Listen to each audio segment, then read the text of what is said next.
D24.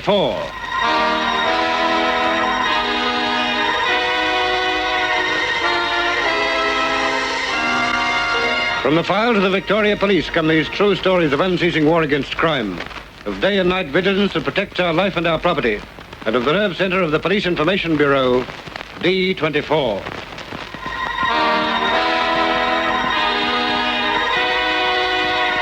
This is the true story of the not-so-gentle gunman.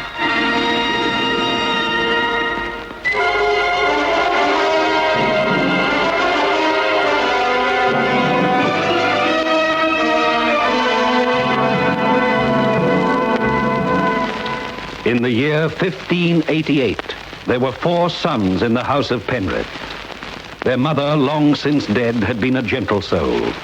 She wished her sons to be the same, and had named them Matthew.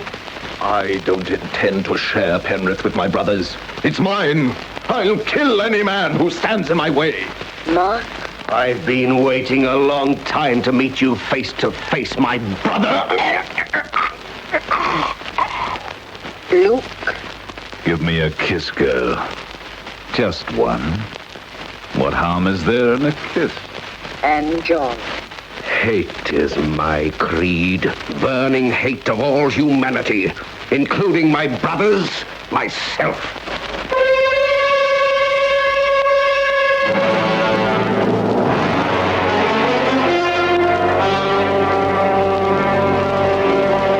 The Devil's Sons, written by Rue Pullen, an Australasian radio production.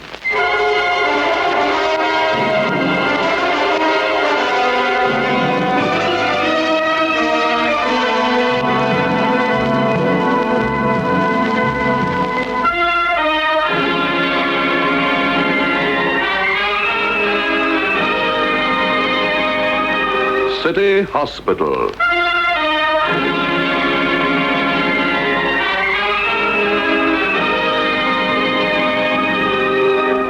City Hospital, the nerve center of a big city, essential for the welfare and well-being of all citizens, where we meet Dr. Marlowe, trained in medicine and wise in the ways of the heart and mind. Stories of drama, tragedy, adventure, and even romance are unfolded with Dr. Marlowe's treatment of the people who come to City Hospital. Hello, this is Jeffrey Marlowe speaking. Names are extremely important in medicine. They help us to describe symptoms, the course of a disease, communicate our findings to others. And names are important to people, too. Not as important as a good many other things, but important enough. As one of our young staff doctors discovered in this story, its title, What's in a Name?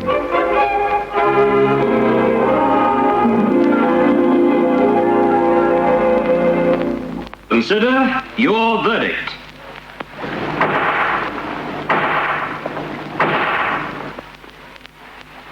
In Consider Your Verdict, you hear trials which vividly simulate the drama and human emotions of a courtroom. Any resemblance to any person, living or dead, is purely coincidental. We cross now to your court reporter, who will describe at first hand this courtroom drama. Consider your verdict.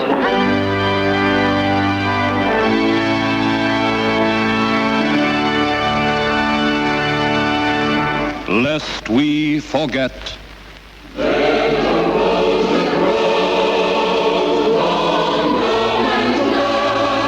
Stations 3KZ, 3GL, 3CV, 3MA, 3SH, 3SR, 3TR, 3BO, 3UL, 3YB, 2UW, 2AY, 2CA, 2DU, 2GZ, 2KA, 2KO, 2LM, 2NZ, 2QN, 2TM, 2WG, 2WL, 4BC, 4GR, 4SB, 4TO, 4WK, 5AD, 5PI, 5MU, 5SE, 6AM, 6GE, 6KG, 6PM, 7EX, and 7HT, presenting Australia's dedication to the Red Cross, lest we forget.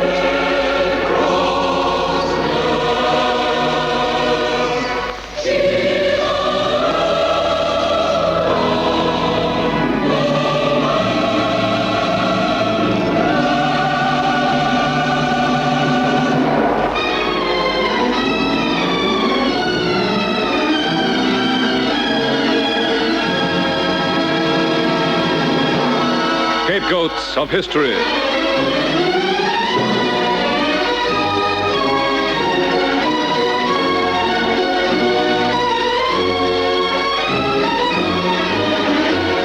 Throughout the history books of all nations, there are pages blazing with glory.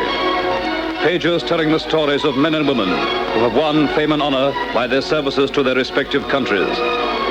But very little has been told of those unfortunate men and women who, through the evil plotting of others, have had to bear the responsibility for crimes they did not commit, for political intrigues in which they were little more than pawns in the game. These are the unfortunate scapegoats of history.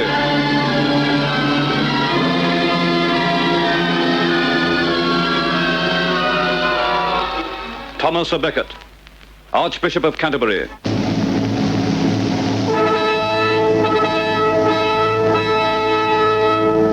Tough guy.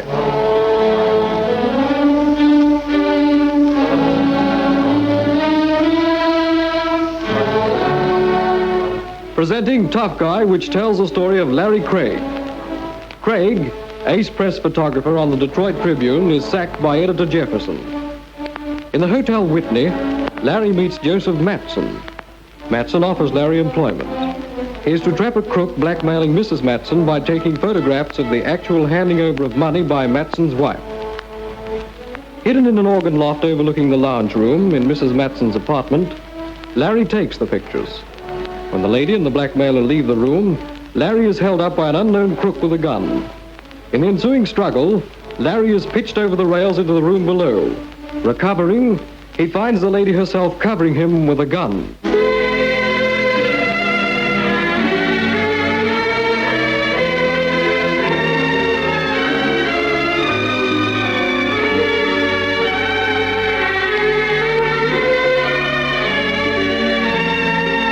Sincerely, Rita Marsden. Well, there's just a tip of the iceberg of some of the productions that our next guest has been involved in, and I welcome Keith Eden to the program. Good evening, Keith. Hello, Bruce. Well, I've been looking forward to having a chat to you for a long time on this program. Yes, jolly good, yes. Just about every Melbourne production had you involved some way or another, Keith, didn't it? But in the old days of the serials, yes, they did, the radio serials. Yes, that's right. When I talked to you during the week, Keith, you told me, in fact, that your radio career goes back to 1936.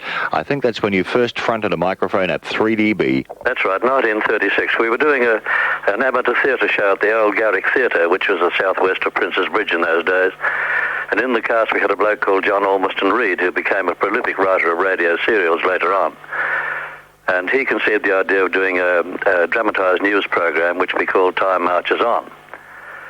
And I went to 3DB to rehearse this particular program, and they offered me a job as an announcer. I was 18 at the time, and I believe to be the youngest announcer in Australia. They paid me £3 a week. And out of the first £3, I went to a place called Myerson's, whom people might remember, and I bought a suit for 30 shillings, £1.10. It was quite a lovely suit, but all you had to be careful of was not wearing it when it was raining. Anyhow, from there we went to all the characters of 3DB, Eric Welch, the great race broadcaster, Ren Miller, the chief announcer, and Charlie Vaught, who was a Cockney vaudeville comic, and the brains behind 3DB, really. And, of course, Daybreak Down, old John Stewart. John had a habit of going walkabout on quite a number of occasions. He was a great character. When he returned from his walkabout things, he used to always go to the manager's house. And when he got there, the manager's wife, Zoe Worrell, who later became Martha Gardner, used to cook him bacon and eggs. And the manager himself used to give John a rise. So I don't know how Alcoholics Anonymous would have thought of that one. Well, Keith, how did well, I suppose you were acting there to a degree, were you, or were you straight announcer? Yes, well, we started, of course, with the great thing there was the cricket broadcast in 38. With Charlie Vaught, we had this great big doll up on the wall, which was called Rickety Kate, and they had the cricket broadcast coming through in the studio audience. Whenever a wicket fell, the doll's eyes used to light up, and everybody used to yell out, "Rickety!" You know. Yes. These are things people remember. But what we did there, of course, I did everything there except sweep the studio, and the only reason for that was that the cleaners had the key to the broom cupboard. But anyhow, they used to do little potted dramas there now and again, and I got to know a lot of the old actors that had their time, but were still great blokes. I loved their company, loved to talk to them. And after the war, I decided, well, that's the end of 3DB. I'll take on freelance radio acting, which I did. And, it was great trepidation, I might add. But at that stage, the airways were full of American stuff, but we got through to Australian drama, and it became a very fertile field. We had Donovan Joyce, who used to record at 3OW, and later came the Crawfords, and John Hickling, who produced The March of Time. And with him we used to produce something like 30 episodes for serial in one day, which would break your back, of course. And then the Crawfords came in later on. Morris West, the great novelist, he opened a studio in West Melbourne. And it became a very fertile field. We heard some great actors, Douglas Kelly, Richard Davies, Robert Bernard. And most of whom have passed away, sadly, Keith. Well, that's the whole point. It seems to me that all the men have passed away. Some of them self-destructive, I feel. But the women seem to have lasted a long time. Why self-destructive? Several of them used to have a little... we used to record at a small studio at 3DB, and 8:30 in the morning we used to start there. And some of these blokes contrived with the licensee of the Phoenix Hotel to get there at 7:30 to give themselves a bit of a push on before they got to the studio. Yeah. Medicine, yeah. That went on quite a lot. In fact, one bloke collapsed one day and he said, I can't understand it. I've had 4 brandies before breakfast and I still feel dreadful. That's a lovely story. Keith, if you could just describe for me personally, because I'd have loved to have been a part of that, the setup for recording, say, a series of episodes for a serial. Would you have a control room in the corner? Would there be 16-inch acetates being made? That's right. No, well, I don't know whether 16 or not, but they were acetates, of course. And when the pressure got on, truly very, very strongly, as I say, we used to record sometimes up to 28 to 30 episodes in one day, 12.5-minute episodes. And what we used to do in those days was what they called flying an episode. What it really meant was you got your script, you marked your part, and then went straight on to record without rehearsing, you see, which was pretty frightening. But we got used to the technique, and we never ever made a mistake, or very rarely made a mistake. And that's how we got this tremendous volume of work done in a short period of time. But you'd have to get a reputation of being a pretty good sight reader, because you wouldn't want to mess up the recordings too often, because you'd be pretty well blacklisted, wouldn't you? Well, you would. If anybody got terribly nervous and started to make a few mistakes, they were out, because the whole cost of an episode then was about £30, and the cost of a disc was 25 shillings. So you couldn't afford to muck up, many discs. So, do you have a collection of them yourself, Keith, in your own library of some of those serials? No, I'm afraid I haven't really. More's the pity. Yeah, the technique we adopted, or the one I adopted anyhow, was it was sort of a partial memory situation. You, as you were reading the first line of your dialogue, you were looking at the one underneath. And this went on right through the script so that you could pick up any typographical errors or things of that nature that might occur. You just mentioned a fellow called Roo Pullen in that preamble to this thing. Roo used to write for Morris West. And one of the things about him was, which put the actors to a tremendous test, was he would be in the studio typing out his material, and then they'd get a page of his script and they'd roneo it straight up and then give it to the actors on the microphone. So you got one page at a time. And you had to go through the whole episode hoping the page would arrive in time for you to start acting on it, It's a pretty hazardous business, really. Now, Keith, we all make mistakes. They're known as bloopers or fluffs in the industry, so whether you're on television or radio, there's been the odd occasion when you pack up laughing and you can't continue. This is a very rare recording of you in action, and I don't know whether you caused the laughter or not, but have a listen to this, Keith.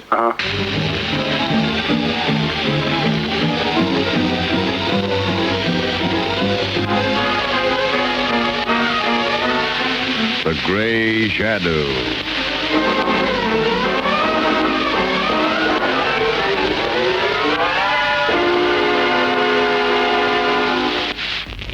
What the dickens are you doing, Parker? trying to ease these ropes, sir. They're killing me. Yeah, that's no use, Parker. It's better to relax. I can't bear it, sir. Only make it worse, training against them. They seem to have rolled all over the place, sir. It doesn't seem to make any difference. They say that the pain dies down after a while, and the nerves become dull. But it can't happen too soon for me, sir. Oh, good gracious, sir. What is it? Do you remember that torch I dropped in here, sir? You haven't found it. Right on top of it, sir.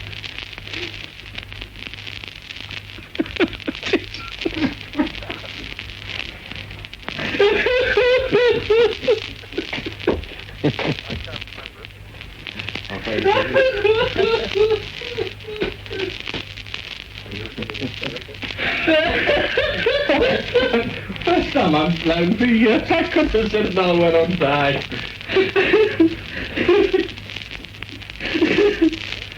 So candid. You couldn't possibly play it bad. Well, there we are, Keith. I don't suppose you remember that, do you? No, I can't remember that one. But I don't know if you've got the best of all time. You may have heard it. It might take a few people off the air. I'm not quite sure. If you want to hear it, I'll give it to you.